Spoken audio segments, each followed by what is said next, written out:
മുഖ്യമന്ത്രി പിണറായി വിജയൻ അടപടലം തരം താഴ്ന്ന് പടിയിറങ്ങേണ്ട അവസ്ഥയിലേക്ക് വന്നിരിക്കുകയാണ്. അതുപോലെ തന്നെ പിണറായി വിജയന്റെ പരാജയവും തുടങ്ങിയിരിക്കുകയാണ്. മടിയിൽ കനമുള്ളവൻ വഴിയിൽ ഭയന്നേ പറ്റൂ. CPIക്ക് മുന്നിൽ കൈകൂപ്പി നിന്ന് യാചിക്കുന്ന പിണറായി വിജയനെയും അത് കഴിഞ്ഞ് സാഷ്ടാംഗം വീഴുന്ന പിണറായി വിജയനെയും ഇന്ന് കേരളം കാണുകയാണ്.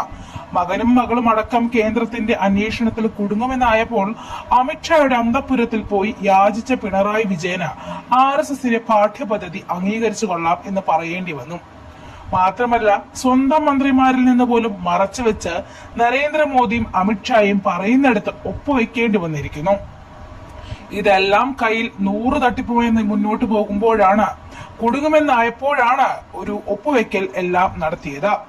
എന്നാൽ ഇനി ആര് കുടുങ്ങിയാലും ആശയവും നിലപാടും പണയം വെച്ചുകൊണ്ടുള്ളൊരു നീക്കുപോക്കിന് ഞങ്ങൾ ഇല്ല എന്ന് ഉറപ്പിച്ച CPIക്ക് മുന്നിൽ മുഖ്യമന്ത്രി തല താഴ്ത്തി നിന്നു.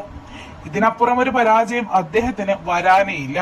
ഇത് പിണറായിയുടെ പടിയിറക്കത്തിന്റെ തുടക്കമാണ്. ഏതായാലും സർക്കാരിന്റെ PM ശ്രീ പദ്ധതിയുമായി ബന്ധപ്പെട്ട പിന്മാറ്റം ഉറപ്പിച്ചിരിക്കുന്ന മുഖ്യമന്ത്രി അതുപ്രകാരം ഒരു ധാരണയ്ക്കുമില്ല എന്ന് പറഞ്ഞ് കേന്ദ്രത്തിന് കത്തയക്കാൻ സർക്കാർ തലത്തിൽ നടപടി തുടങ്ങിക്കഴിഞ്ഞു.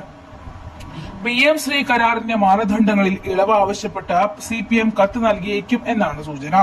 കേന്ദ്രത്തിന് കത്തയക്കാമെന്ന സമവായം CPIക്ക് മുന്നിൽ വെക്കാനും അതുപ്രകാരം വലിയ നാണക്കേടിൽ നിന്നും രക്ഷപ്പെടാമെന്നതുമാണ് CPM തന്ത്രം. കേന്ദ്രവും സംസ്ഥാനവും ഒപ്പുവെച്ച PM ശ്രീ പദ്ധതിയിൽ നിന്നും പിന്മാറാനുള്ള അധികാരവും അവസരവും സംസ്ഥാന സർക്കാരിനില്ല എന്നതാണ് മറ്റൊരു പ്രത്യേകത. അത് കേന്ദ്രത്തിന് മാത്രമാണുള്ളത്. എങ്കിലും പിണറായി സർക്കാർ ധാരണാപത്രം മരവിപ്പിച്ചുകൊണ്ട് കേന്ദ്രത്തിന് കത്ത് നൽകും. അത് CPIയെ സമവായത്തിലെത്തിക്കാൻ വേണ്ടിയാണ്. അതിനുശേഷം കത്തിന്റെ കരട് MA baby CPI general secretary D രാജയ്ക്ക് അയച്ചു കൊടുത്തു.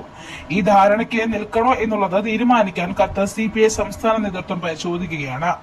മന്ത്രിസഭാ യോഗത്തിൽ നിന്നും വിട്ടുനിൽക്കുന്ന കടുത്ത നടപടിയിലേക്ക് CPI കടക്കുമെന്നിരിക്കുകയായിരുന്നു CPMന്റെ നിർണായക നീക്കം. വിഷയം ചർച്ച ചെയ്യാനായി മുന്നണി യോഗവും ഉടൻ വിളിക്കും. എന്നാൽ കരാർ അതേപടി തുടരും എന്നുള്ളതാണ് ഈ ധാരണ മരവിപ്പിക്കൽ പരിപാടി കൊണ്ട് ജനങ്ങളെ പറ്റിക്കാനുള്ള പരിപാടിയാണോ എന്നതിന്റെ രസം ഉള്ളത്. എന്തായാലും മാനദണ്ഡങ്ങൾ ഇളവ് ആവശ്യപ്പെടാനാണ് നീക്കം. ഇക്കാര്യത്തിൽ പിന്നീടുള്ള തീരുമാനം എടുക്കേണ്ടത് കേന്ദ്രമാണ്. PM ശ്രീയുമായി ബന്ധപ്പെട്ട് CPI ഉടക്കു തുടരുന്നതിനിടയിലാണ് CPMന്റെ പുനരാലോചന എന്നതാണ് മുഖ്യമന്ത്രിയുടെ കീഴടങ്ങൽ സൂചിപ്പിക്കുന്നത്. കേന്ദ്രത്തിന് കത്തയച്ച് രാഷ്ട്രീയ തീരുമാനം പ്രഖ്യാപിച്ചാൽ CPI വഴങ്ങുമെന്ന് CPM കരുതുന്നു. D രാജയെ MA ബേബി ഇക്കാര്യം അറിയിച്ചു കഴിഞ്ഞു. കേന്ദ്രത്തിന് നൽകാൻ ഉദ്ദേശിക്കുന്ന കത്തിന്റെ ഉള്ളടക്കവും അയച്ചു കൊടുത്ത് സാഷ്ടാംഗം കീഴടങ്ങി പിണറായി വിജയൻ മാറിയിരിക്കുന്നു എന്നുള്ളത് കേന്ദ്രത്തോട് എങ്ങനെ പറയുമെന്നുള്ളത് മറ്റൊരു കാര്യമാണ്. ഒന്നുകിൽ CPI അനുനയിപ്പിച്ചിട്ട് പിന്നീട് വീണ്ടും ചതിക്കും, അല്ലെങ്കിൽ എല്ലാം ഏറ്റു പറഞ്ഞ് കേന്ദ്രത്തിന്റെ സഹായം ലഭിക്കാത്ത തരത്തിൽ പതനം ഉറപ്പിക്കും.